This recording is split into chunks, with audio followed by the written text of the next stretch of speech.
Major breaking news out of the Ninth Circuit Court of Appeals. The Ninth Circuit en banc, that's right, you're not going to believe what I just said, en banc has already said they're going to take the Duncan versus Bonta case that Judge Benitez entered an order that says the large capacity magazine, which are standard capacity magazines, are the ban on that by California is unconstitutional. So the Ninth Circuit has immediately declared they're going to handle this case en banc without allowing a three-judge panel to hear it first. This is highly unusual conduct, but frankly not surprising by the Ninth Circuit. But you're going to be shocked with what the dissenting judges say about how offensive this is toward the Second Amendment and how it's thumbing the nose at the U.S. Supreme Court. And that's not the Four Boxes Diner saying it. This is actual federal judges in the Ninth Circuit saying this about their colleagues. Shocking. You're going to want to hear it when we get back. Hey folks, I'm Mark Smith, host of the Four Boxes Diner, proud American gun owner, constitutional attorney, member of the United States Supreme Court Bar, and author of First They Came for the Gun Owner, the A to Z guide of how the anti-gunners intend to take away our guns. Check it out if you don't already own a copy. All right, major breaking news. You all know that a couple days ago I reported that Judge Benitez issued an order that said that the California ban on quote-unquote large capacity magazines that hold more than 10 rounds is unconstitutional under the Second Amendment by applying the Bruin methodology, which is really the Heller methodology. We went over that in great detail. We talked about that extensively. We then pointed out that Judge Benitez issued a 10-day stay of his order with respect to this order, his conclusion, to give California the opportunity to take an emergency appeal to the Ninth Circuit Court of Appeals, which of course is the federal Court of Appeals that oversees California, Oregon, Arizona, and so on. And Judge Benitez as well, of course. So today we've just gone hot off the press, a decision by the Ninth Circuit, and it's shocking. First of all, this is actually a decision by the Ninth Circuit en banc. And what that means is, as you generally know, in 99% of the cases in the United States, when there's an appeal from a district court judge to a court of appeals, the first round of appeals is handled by a panel. That panel consists of 3 sitting Court of Appeals judges. Okay? But here, probably fearing that a 3-judge panel overseeing Judge Benitez's decision in Duncan versus Bonta would affirm or agree with the decision of Judge Benitez, because it's very well thought out, very well reasoned, and laid out in 72 pages of powerful reasoning by Judge Benitez.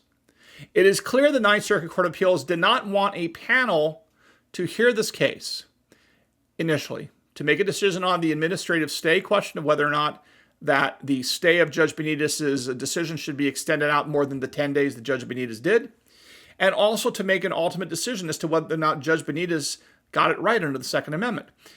So what happened? The entire Ninth Circuit Court of Appeals has said, quote, the en banc panel has elected to accept this case as a comeback. That is the en banc panel, which is the entire Ninth Circuit that heard the Duncan versus Bonta case the last time, ruling against the Second Amendment, and got spanked, by the way, by the Supreme Court in terms of being sent back and remanded, right? Cert was granted, it was remanded and sent back to Judge Benitez for further fact-finding and analysis, which he just did with that ruling that says that the magazine ban violates the Second Amendment.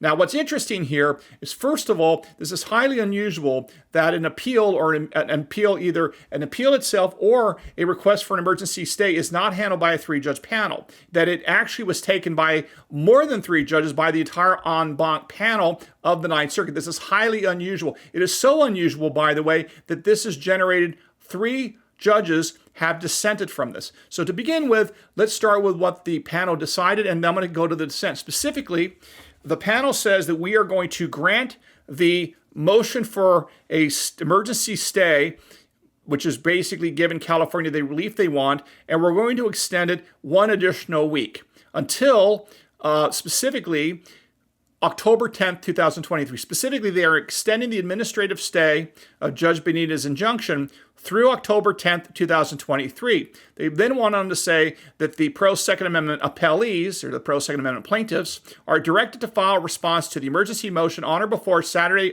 September 30th, 2023, and that the California appellant may file a reply on or before Tuesday, October 3rd. So within a week, we're going to know whether or not this panel, this en banc panel of the Ninth Circuit, is going to extend the stay pending the outcome of the overall appeal. Now, this has caused a kerfluffle, shall we say, in the Ninth Circuit, because this has given rise to a series of dissents today by multiple judges saying this is absurd and outrageous what the Ninth Circuit is doing by thumbing their nose not only at the Second Amendment and the Constitution, but also by the Supreme Court. And this is the sort of thing that is going to get the attention of the U.S. Supreme Court, including Chief Justice John Roberts. But let us go to what the dissents say. The first dissent is by Judge Bumatay, who specifically says the following, quote, "For over a decade, our court has improperly interest balanced our way around the Second Amendment. The Supreme Court has had enough of it. See Bruin. In Bruin, the Supreme Court made clear that the Second Amendment must no longer be deemed a disfavored right." This is a federal judge saying this to the Ninth Circuit. This is a Ninth Circuit judge saying it to his colleagues. Judge Bumatay. He goes on to say, "With this clear direction from the United States Supreme Court, you might think that our court would return to regular order and handle the Second Amendment case like all the others before the court. And in the normal course, emergency motions would be handled by a 3-judge panel," which is what I said. He goes on to say, "But not here. Because this is a Second Amendment case, we now take the unprecedented step of taking an emergency motion as an en banc panel in the first instance." And don't forget, en banc means the entire Ninth Circuit, not just the panel. So he goes on to write that while our rules may leave room for such an unusual step, discretion and wisdom counsel against it. Indeed, to my knowledge, no en banc panel of this court has ever handled an emergency administrative stay motion as an initial matter, and the majority cites no precedent to say otherwise. So I'm left wondering why we rush to do something so unorthodox. Not the Four Boxes Diner saying this. This is a federal judge on the Ninth Circuit spanking his colleagues in a public way in this dissent. He goes on to say, "I thus respectively dissent from the grant of the administrative stay. Such a decision should be left to the sound judgment of a 3-judge panel." Wow. Wow. Talk about saying to your colleagues, "You guys are losers. What's wrong with you? When are you going to learn your lesson?" That is the summary of Judge Bumatay's opinion dissenting against his colleagues. But it gets worse for the Ninth Circuit. Judge VanDyke also issues a separate dissent, and here's what he writes.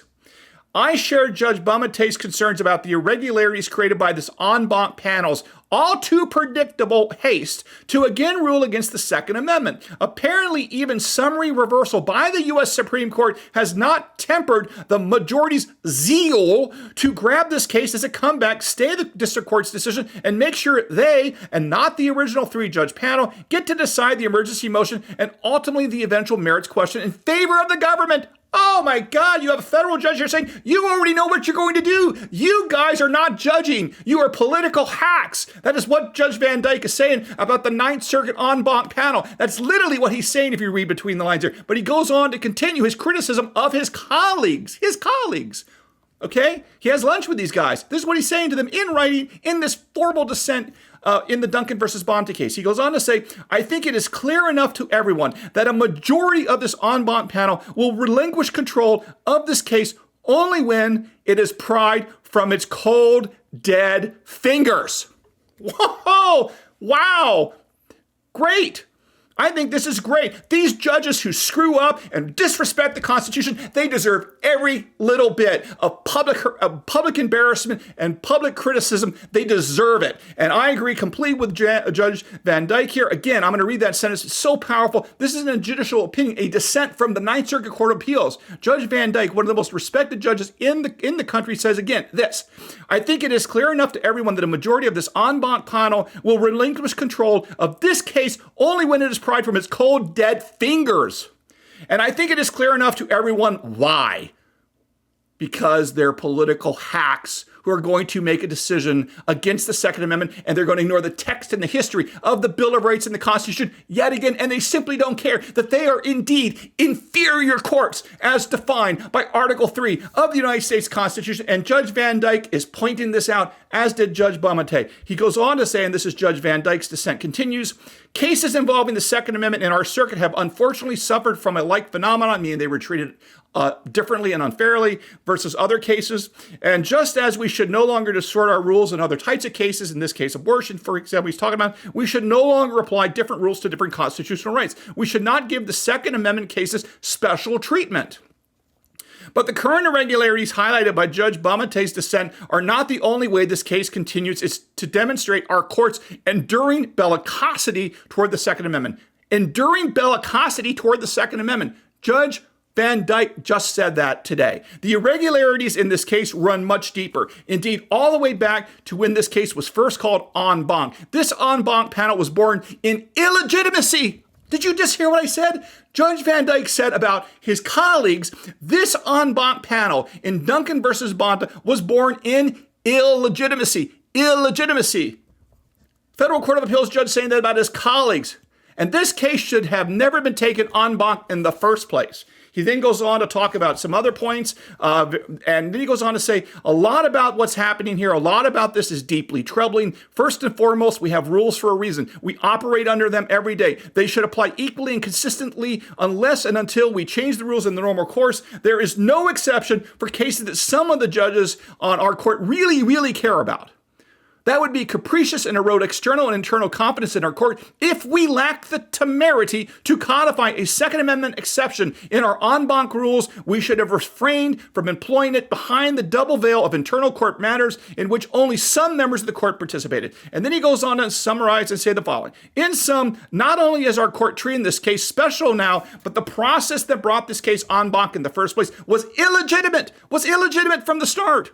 This demonstrates and perpetuates this court's anti-Second Amendment posture, rewards the weaponization of one-sided collegiality, and damages the internal and external integrity of the court, the Ninth Circuit Court of Appeals, the external and the internal integrity of the Ninth Circuit Court of Appeals. How are we to uphold the rule of law and reassure the public we are doing so when we disregard our own rules and make questionable decisions like this behind closed doors?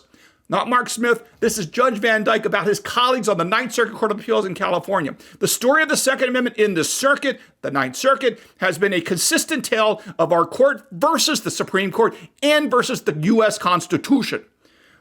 That tale continues today and will continue as long as a number of my colleagues retain the discretion to twist the law and procedure to reach their desired conclusion. As uncomfortable as it is to keep pointing that out, it is important that the public keeps being reminded of that fact. This is key.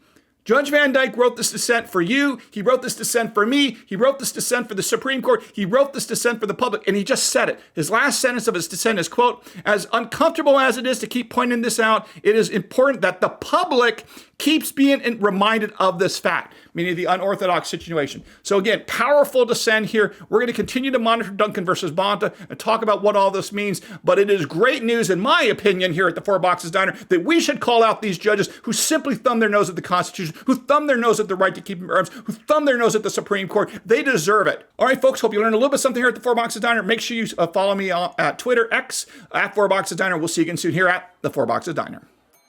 Orders up. Table 2A.